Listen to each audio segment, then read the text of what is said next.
Lester Del Rey, The Dwindling Years, written by Lester Del Rey and narrated by Philip Chenevert. The Dwindling Years. Nearly 200 years of habit carried the chairman of Exodus Corporation through the morning ritual of crossing the executive floor. Giles made the expected comments, smiled the proper smiles, and greeted his staff with the right names, but it was purely automatic. Somehow, thinking had grown difficult in the mornings recently. Inside his private office, he dropped all pretense and slumped against the padding of his chair, gasping for breath and feeling his heart hammering in his chest. He'd been a fool to come to work, he realized. But with the Procyon shuttle arriving yesterday, there was no telling what might turn up. Besides, that fool of a medicist had sworn the shot would cure any allergy or asthma. Giles heard his secretary come in, but it wasn't until the smell of the coffee reached his nose that he looked up. She handed him a filled cup and set the carafe down on the age-polished surface of the big desk. She watched solicitously as he drank. "That bad, Arthur?" she asked.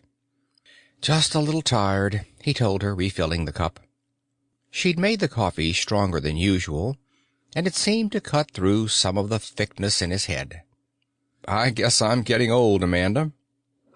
She smiled dutifully at the time-worn joke, but he knew she wasn't fooled. She'd cycled to middle age 4 times in her job, and she probably knew him better than he knew himself, which wouldn't be hard, he thought. He'd hardly recognized the stranger in the mirror as he tried to shave. His normal thinness had looked almost gaunt, and there were hollows in his face and circles under his eyes. Even his hair had seemed thinner, though that, of course, was impossible. "Anything urgent on the Procyon shuttle?" he asked, as she continued staring at him with worried eyes. She jerked her gaze away guiltily and turned to the incoming basket. "Mostly drugs for experimenting. A personal letter for you relayed from some place I've never heard of. And one of the super-light missiles. They found it drifting half a light year out and captured it. Jordan's got a report on it, and he's going crazy. But if you don't feel well—" "I'm all right," he told her sharply. Then he steadied himself and managed to smile.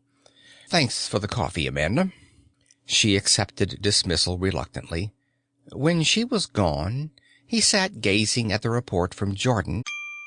"Sample complete. Ready to continue?"